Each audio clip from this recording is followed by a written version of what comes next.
Hello दोस्तों, welcome to my YouTube channel BL जिलोहिया में आपका स्वागत है। आज हम इस वीडियो में खंड नंबर 10 का ये लास्ट पार्ट है और ये इस डायरी का विद्यालय इंटर्नशिप रिपोर्ट की जो डायरी होती है उसका ये लास्ट वीडियो है।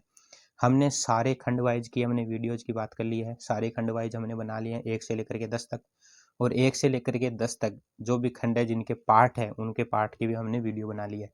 पार्ट वाइज अगर आपको वीडियो चाहिए तो वीडियो पार्ट वाइज भी देख सकते हैं, अगर आपको खंड वाइज चाहिए ठीक है सीधा 1 2 तो वो भी आप देख सकते हैं। सारी डायरी इस चैनल के प्लेलिस्ट में जाकर के आप देख सकते हैं। तो आज ये हमारा लास्ट वीडियो रहता है विद्यालय इंटर्नशिप रिपोर्ट डायरी का, ठीक है। सारे वीडियोज पूरी डायरी जो है ये इस चैनल के प्लेलिस्ट में डाल दी गई है। तो ये लास्ट पार्ट है। तो इसमें होता है कि इंटर्नशिप कार्यक्रम के दौरान आपके द्वारा अनुभव लिखना है, चुनौतियाँ क्या क्या होती है, ठीक है। जो पहले पहले पढ़ाते हैं तो बच्चों के सामने खड़ा होते हैं, तो आपको क्लास में बच्चों के सामने खड़े होते हैं, कोई कोई प्रश्न पूछता है तो आपको थोड़ी घबराहट सी रहती है। तो चुनौती क्या क्या आई थी वो आपको यहाँ पे विवरण देना है। आप अपने हिसाब से भी चुनौतियाँ यहाँ लिख सकते हैं कि आपने जब पहली बार क्लास में आप गए तो बच्चों ने क्या कहा, क्या कौन कौन से प्रश्न पूछे और आपने क्या क्या बताए, और आपने बोलने का तरीका आपका कैसा था, ठीक है। तो ये सारे विवरण आपको यहाँ पे इस पार्ट में देने हैं। तो कक्षा कक्ष संबंधी चुनौतियाँ क्या रहती है। श्याम पट्ट कौशल का प्रयोग कक्षा कक्ष में विद्यार्थियों को लगातार पाठ योजना में रुचि बनाए रखने के लिए एवं कक्षा कक्ष में शिक्षक को शिक्षण से संबंधित तत्काल निर्णय लेने होते हैं, है ना। अब बच्चा कोई प्रश्न पूछ लेता है, इतिहास हो, मैथ के बारे में हो, तो आपको ठीक है जल्दी जल्दी बताना होता है उनका सवाल का जवाब। ऐसे नहीं है कि हम अभी सोच रहे हैं फिर बताएंगे, नहीं, आपको जल्दी देना होता है। तो ये चुनौती आपके लिए बहुत ही महत्वपूर्ण हो जाती है, क्योंकि तत्काल निर्णय लेना होता है। और इस चुनौती का समाधान के लिए श्याम पट्ट पर शिक्षक कुछ लिख कर या चित्र बना करके विद्यार्थियों की रुचि को बनाए रखने के लिए सफल सिद्ध होता है। तो ये एक चुनौती रहती है ना। तो ये एक चुनौती आप ये लिख सकते हैं।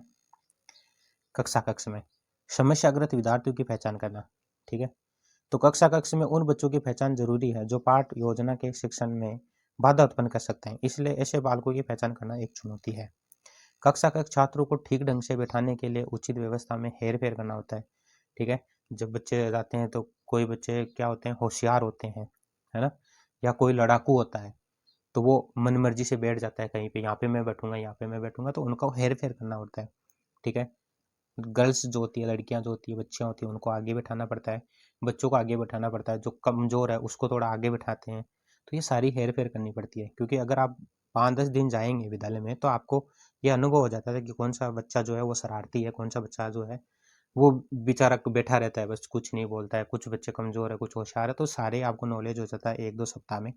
फिर आप उनको क्या करते हैं, हेर फेर करते हैं, उनको अलग अलग बिठाते हैं कि आपको ऐसा बैठना चाहिए, ठीक है। लड़कियों को आगे बैठाना चाहिए, बच्चों को पीछे बैठना चाहिए, जो कमजोर है वो आगे बैठना चाहिए, ताकि टीचर का ज़्यादातर ध्यान उन पे रहे, तो वो कुछ ना कुछ सीख सके, है ना। तो ये आपको करना पड़ता है, हेर फेर करना पड़ता है।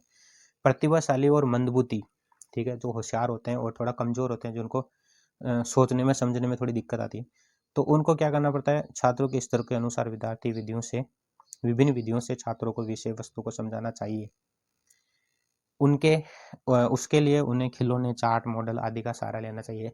देखो, जब आप सरकारी स्कूल में पढ़ाने जाते हैं, इंटर्नशिप करना चाहते हैं, तो उनकी बहुत सारी सुविधाएं होती है बच्चों के लिए, है ना। अलग अलग तरीके के उनके पास चार्ट होते हैं, मॉडल होते हैं, तो आप अनेक तरीकों से बच्चों को समझा सकते हैं। और एक बात यह होती है कि बच्चों को अगर आप किसी चार्ट से या मॉडल से सिखाएंगे तो वो जल्दी सीखेंगे, है ना। कि क्या दिखाएं कि आप एग्जाम्पल देंगे कि ये है, एग्जाम्पल देकर के आप सिखाएंगे तो वो जल्दी सीखेंगे। तो आजकल सरकारी स्कूल में बहुत सारे मतलब एडवांस है, बहुत चीज़ें हैं, ठीक है, तो उनसे आप सिखा सकते हैं, तो वो जल्दी समझेंगे चीज़ को। विद्यार्थियों की विषय संबंधित समस्या के समाधान की चुनौती का सामना छात्राध्यापक को करना पड़ता है। इस चुनौती में समाधान के लिए उसे विषय वस्तु की पूर्ण तैयारी होनी चाहिए, ठीक है। जिस विषय को आप पढ़ाते हैं तो उसकी तैयारी होनी चाहिए, ये बहुत ज़रूरी है। तो ये नोट कर सकते हैं आप, ठीक है। इंटर्नशिप कार्यक्रम के दौरान एक शिक्षक के रूप में सभी प्रकार की कार्यशैली खाना पूर्ति करना भी मेरे लिए एक चुनौतीपूर्ण कार्य था। जब आप पहले पहले पढ़ाएंगे तो आपके लिए चुनौती रहती है। मैं हमेशा छात्रों को गणित पढ़ाता था, जिस विषय के हैं आपको वहाँ पे ये विषय लिखना है। लेकिन एक दिन विज्ञान के अध्यापक जी अगर अनुपस्थित हो गए, है ना, टीचर हो जाते हैं, कोई काम हो जाता है, तो आपको विज्ञान भी पढ़ाना पड़ता है, अगर सामाजिक के भी हो जाते हैं तो सामाजिक भी पढ़ाना पड़ता है, सारे विषय वेद वालों को पढ़ाना पड़ता है, तो वो भी एक चुनौतीपूर्ण रहता है सारा। ठीक है, खंड नंबर 10 है, सारे कंप्लीट हो गए हैं, यहाँ पे आपका कंप्लीट हो जाता है। और भी अगर आपके दिमाग में कोई प्रश्न आते हैं या कोई आपके अलग आपका रहता है चुनौती, तो वो चुनौती आप यहाँ पे लिख सकते हैं, कोई दिक्कत ना है। अब ये इस फाइल का, इस डायरी का, विद्यालय इंटर्नशिप रिपोर्ट की ये पीछे का पेज है लास्ट का।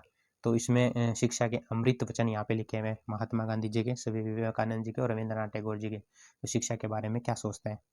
तो शिक्षा बालक और मनुष्य के शरीर को भी ठीक है, शरीर के साथ साथ मानसिक तथा आत्मा में पाए जाने वाले सर्वगुण विकासों का, सर्वोत्तम गुणों का सर्वांगीण विकास करती है, ये महात्मा गांधी जी कहते हैं। और हमारे विवेकानंद जी कहते हैं, स्वामी विवेकानंद जी, शिक्षा मानव जीवन में निहित देवी पूर्णता की अभिव्यक्ति है। तो ये क्या करते हैं, परिभाषा देते हैं शिक्षा के बारे में। रविंद्रनाथ टैगोर जी कहते हैं कि उच्चतम शिक्षा वह है जो संपूर्ण सृष्टि से हमारे जीवन का सामंजस्य स्थापित करती है ना, ये रविंद्रनाथ टैगोर जी कहते हैं। और एक और है जो हमारे बाबा साहब डॉक्टर भीमराव अंबेडकर जी ये कहते हैं कि शिक्षा उस शेरनी का दूध है जो पिएगा वो दहाड़ेगा। तो ये बाबा साहब कहते हैं शिक्षा के बारे में। तो शिक्षा जो ग्रहण करते हैं आप, तो एक शेरनी के समान है। ठीक है, जंगल का राजा कौन होता है, शेर होता है। तो शेर का, अगर शेरनी का दूध पिएगा तो एक शेर पैदा होगा। तो आप शिक्षा ग्रहण करेंगे तो आप एक शेर की भांति जंगल पे राज करेंगे। तो आपको शिक्षा लेना बहुत ज़रूरी है। यहाँ पे हमारी ये विद्यालय इंटर्नशिप रिपोर्ट की डायरी जो होती है वो कंप्लीट हो जाएगी। ठीक है, सारे खंड वाइज हमने वीडियो बना के और प्ले लिस्ट में डाल दिए हैं।